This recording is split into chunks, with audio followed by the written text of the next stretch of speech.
आज बच्चों हम आपको पढ़ाने चल रहे हैं। पिछली कक्षाओं में हम स्वर के बारे में पढ़ा दिए थे, स्वर के कुछ भाग के बारे में पढ़ाए थे। ठीक है, आज हम स्वर का यहाँ पर डिफाइन करते हैं, क्लासिफिकेशन करते हैं। ठीक है, वर्गीकरण करते हैं। तो स्वर को हम 4 प्रकार से डिवाइड करते हैं।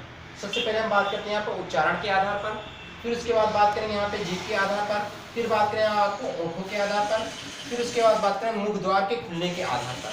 हम कैसे यहाँ पे स्वरों को डिफाइन करते हैं। तो हम सबसे पहले बात करते हैं, आपको यहाँ ले चलते हैं उच्चारण के आधार पर। ठीक है, उच्चारण के आधार पर स्वर को देखो इतने भागों में तोड़ा गया: कंठ, तालव्य, मूर्धन्य, दंत, ओष्ठ, कंठोष्ठ और कंठ तालव्य। ठीक है, अब यहाँ पे हम बताते हैं कौन सा वर्ण कहाँ से उच्चारित होता है।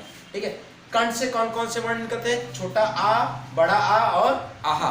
बोल के देखिए, आ आ आ आहा, यहाँ से निकल रहा है, आपके कंठ से निकल रहा है। ये क्या है आपका? एक कंठ वर्ण हो गया। ठीक है, स्वर, कंठ स्वर हो गया। अब इसके बाद तालव्य स्वर में क्या आता है आपका? छोटी ई और बड़ी ई आती है। ई ई, ये तालव्य मतलब तलवा भी ऐसे घूम के बन रहा है आपका हाथों के माध्यम। ठीक है, तो ई उच्चारण करिए आप। इसके बाद मूर्धा में क्या होता है? री, इसमें जीभ क्या होती है? इसे घूमते हुए हवा टर्न करते हुए बाहर आती है यहाँ पे। ठीक है, री। ठीक है, ये मूर्धा, ये इसमें नाक भी सहारा लेता है इसमें मूर्धा में। ठीक है, ओंठ का भी सहारा इसमें आता है। और दंत में कोई वर्ण नहीं होते हैं, कोई स्वर नहीं होते हैं। और ओष्ठ के आधार पे ऊ देखो ओठ बन रहा है ना, ऊ मतलब ओंठों का क्या हुआ? एक आकार बन रहा है, ये ओठ के आधार पर हो गया। कंठ और तालव्य, कंठ और तलवा, जीभ का तलवा दोनों मिलते हैं तो क्या होता है? कंठोष्ठ, कंठ तालव्य हो जाता है। ए ऐ, कंठ भी आ रहा है और तलवा भी ऐसे बन रहा है आपका। ठीक है, उसके बाद आता है कंठोष्ठ में क्या होता है? ओ औ, कंठ और ओठ दोनों आते हैं। ओ देखो ओठ भी बन रहा है, ओ औ दोनों बन रहा है ना, इसलिए इस प्रकार से हमें यहाँ पे क्या होता है? कंठोष्ठ होता है। ठीक है, अब इसके बाद आता है ओ औ। ठीक है, ओ औ। अब आगे हम आपसे बात करते हैं यहाँ पे, ये उच्चारण के आधार पे हो गया। अब हम बात करेंगे यहाँ पे जीभ के आधार पर। हमारी ये जीभ होती है, मान लो ये हमारी जीभ है, इसको हम 3 भागों में काट देते हैं। 1 भाग, 2 भाग और 3 भाग। ठीक, 3 भाग में काट दिए।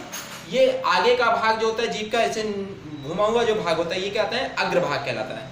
कुछ वर्ण आपके यहाँ से उच्चारित किए, कुछ स्वर यहाँ से उच्चारित होते हैं, कुछ स्वर आपके बीच से उच्चारित होते हैं, कुछ स्वर आपके यहाँ पे किनारे से कंठ के पास से उच्चारित होते हैं।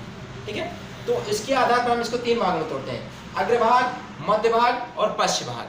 अग्रभाग में कौन कौन से वर्ण आते हैं, कौन कौन से स्वर आते हैं आपके? देखिएगा, ई ए और री। ए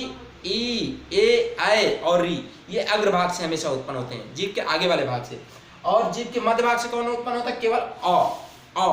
देखो, जीभ के मध्य भाग से उत्पन्न आ वर्ण को क्या बोला जाता है? शहीद वर्ण बोला जाता है। ठीक है, आ स्वर को शहीद वर्ण बोला जाता है। और इसके बाद आता है आपका यहाँ पे पश्च भाग। पश्च भाग से क्या उच्चारित होता है आपका यहाँ पे? बड़ा, छोटा ऊ, बड़ा ऊ, ओ औ, डॉक्टर वाला अ। ठीक है, तो यहाँ पे कौन आते हैं?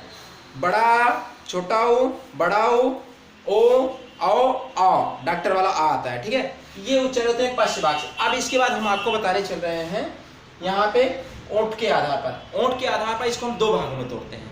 हमारा ओंठ जैसे बनता है, कुछ गोलाकार बनेगा, कुछ चौकोर बनेगा, मतलब ओंठों का डिजाइन कैसे बनता है उसके आधार पर देखिए। यहाँ पे 2 प्रकार से बोला गया, एक आवृत्तमुखी, दूसरा वृत्तमुखी। आवृत्तमुखी के आवृत्ताकार बोलते हैं और वृत्तमुखी को वृत्ताकार भी बोलते हैं। ठीक है, अब यहाँ पे देखो, आवृत्तमुखी में कौन कौन से वर्ण आते हैं? आ, ई ए री। अब देखो इसमें आपका ओंठ कैसा बन रहा है? आ ई ए ओंठ कई प्रकार के यहाँ पे बन रहे हैं आपके। तो ये ओंठों का जो एक्सप्रेशन है, ये आवृत्तमुखी, वृत्त नहीं बन रहा है, यहाँ पे अलग अलग बन रहा है। अब वृत्ताकार में देखो, वृत्तमुखी में क्या आता है आपका? यहाँ पे बताता ओ औ आ। देखो मुख, चेहरा कैसे बन रहा है आपका? चेहरा कैसा बन रहा है? ओ औ, गोला बन रहा है। देखो ओंठ आपका गोला बन रहा है यहाँ पे, तो ये क्या होगा, वृत्ताकार होता है या वृत्तमुखी होता है। ठीक, समझ में आया यहाँ पे। अब इसके बाद हम आपको आगे लेके चलते हैं आपके मुख द्वार के खुलने के आधार पर। अब हमारा मुंह किस प्रकार से खुलता है, ज्यादा खुलता है या कम खुलता है, इसके बारे में। तो सबसे पहले हम बात करते हैं समृद्ध। समृद्ध, अब यहाँ पे हमारा मुंह क्लोज रहता है, खुलता नहीं ज्यादा है। जैसे ई ओ ओ, ज्यादा खुल रहा है इसमें नहीं, कम खुल रहा है, क्लोज रहता है, यहाँ पे मुंह बंद रहता है। इसके बाद इसका अर्ध समृद्ध, अर्ध समृद्ध इसमें थोड़ा सा खुलेगा, ए ओ, देखो थोड़ा खुल रहा है इसमें मुंह, खुला हुआ नजर आता है। अब इसके बाद जो बात करते हैं हम आपका यहाँ पे विवृत्त। विवृत्त में क्या आता है, आ, क्या आता है, बड़ा आ खुला, देखो मुंह खुला, खुल गया, इसमें विवृत्त खुल गया, ओपन हो गया, आ। ठीक है, अर्धविवृत्त में अब कम थोड़ा खुलेगा, आ, छोटा ए औ री,